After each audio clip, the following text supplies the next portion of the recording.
When my administration begins leading from City Hall in a few short weeks, the work we do and the policies we implement will touch the lives of more than 8.5 million New Yorkers. I want our efforts to be governed by the same thing that brought us to this point: an unwavering commitment to listening to New Yorkers, to hearing their dreams and understanding the challenges that they face, and to centering the concerns of working people in a politics that has long forgotten them. Today, we convened an elected advisory committee comprised of over 100 active supporters who represent this city at every level of government for that very reason: to listen to New Yorkers and the leaders they trust to represent them. These are the council members, the legislators, the members of Congress who understand the needs of their communities better than anyone else and are uniquely positioned to partner with City Hall to meet those needs. Many of these leaders have already been involved with our campaign and our transition, offering personnel recommendations, policy suggestions, sharing details about our agenda with their constituents. And as we continue the work of this transition and look towards the future, we want to embrace a new approach to governing. It's an approach that seeks to find cooperation amidst a collective, that listens to differing views instead of hiding itself solely within an echo chamber. And it's an approach that sets aside the individuality that has come to characterize much of our politics for the unity that we know has become so rare in this city. The goals that we have set are bold, they are transformative. We want to make dignity commonplace in a city where it has become a precious commodity. And we want every community to join us in this shared purpose. The work of delivering lasting change will be hard. Wouldn't be worthwhile if it were easy. But we can only transform our city if we restore faith in our democracy, and we can only restore faith in our democracy if every level of government is working together towards that shared goal. Thank you so much.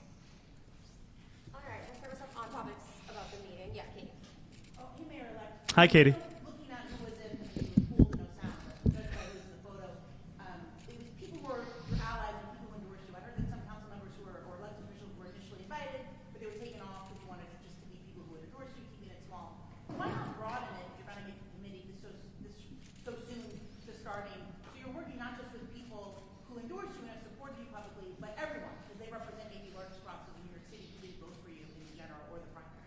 This is just one part of the work that we are doing with elected officials across this city. It is by no means exhaustive. And today was a bringing together of those that helped us to build this coalition from the very beginning and then to deliver it to a victory a little more than a month ago. And we are going to work not only with these elected officials, but frankly with every single person that represents a district in this city to ensure that the change that we have campaigned on is one we'll deliver on.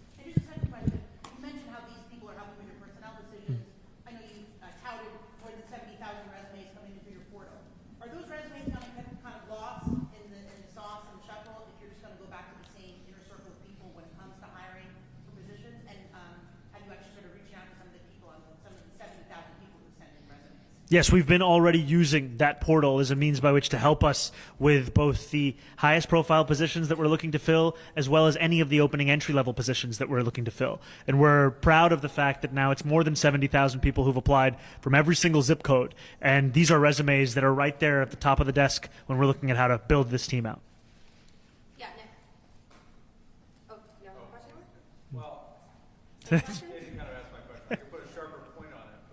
But all right. Yeah, Nick, go ahead. Hey. I have an on-topic event.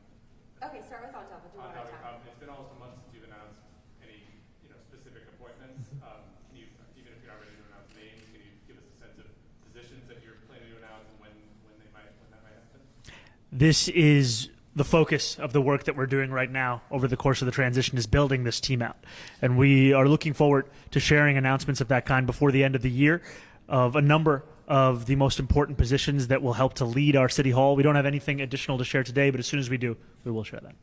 Second one, yeah. Off-topic, city council bills that council is considering, like many dozens of very controversial bills before the last State of the Year. I think you were asked a couple days ago, and you didn't quite have an answer about some of these HPD bills that even some of your allies, like Cedar Weaver and the Policy Institute, say would add costs to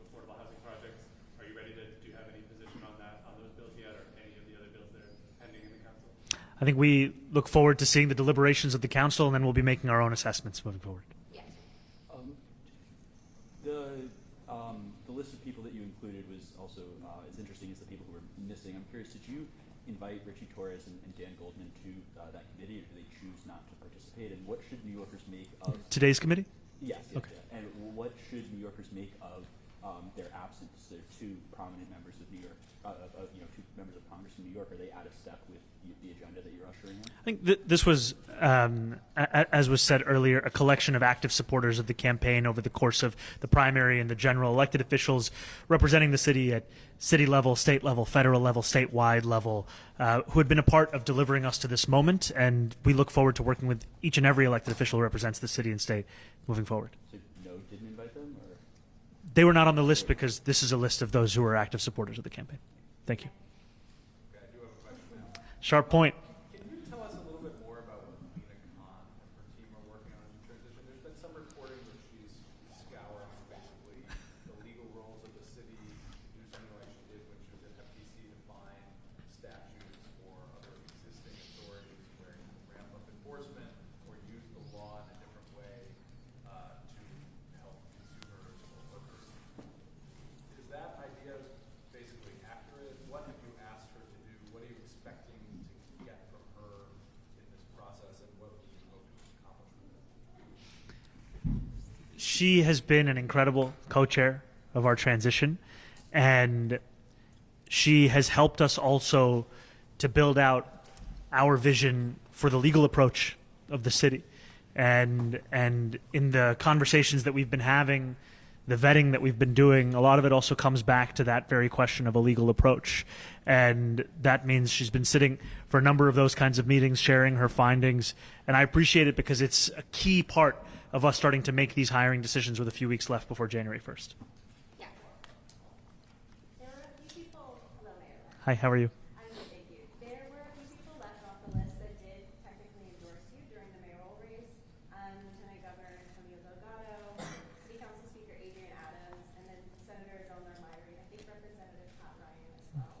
Do you want to speak to those individuals specifically? Why were they left off? I think that this was a collection of active supporters. I can tell you that it's also a collection of those here in New York City. All right, we'll go right here. Hi. How often do you plan to have this committee meet in the future, and do you plan to make the meetings public going forward?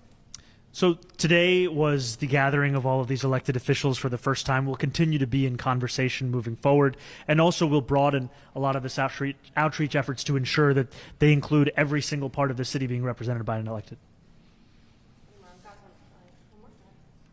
How are you communicating with the others? Slack channel, what's the mechanism that you are communicating with that? I won't lie that I am active on Slack at this moment. What I will say is that I have been having a number of meetings with elected officials, both those who were included in today's committee, but also beyond that. Those have been meetings individually, collective meetings, and frankly, they are all geared towards ensuring that we're building a city government that is responsive to the needs of New Yorkers wherever they live across the 5 boroughs. Because I've also heard an exhaustion from many about the ways in which they've been left behind by our politics, and I want to work with every elected official to change that. Thank you, guys. Thank you. We're gonna have this wait, What was first. the purpose of having prominent politicians like Letitia James sit and watch a PowerPoint presentation?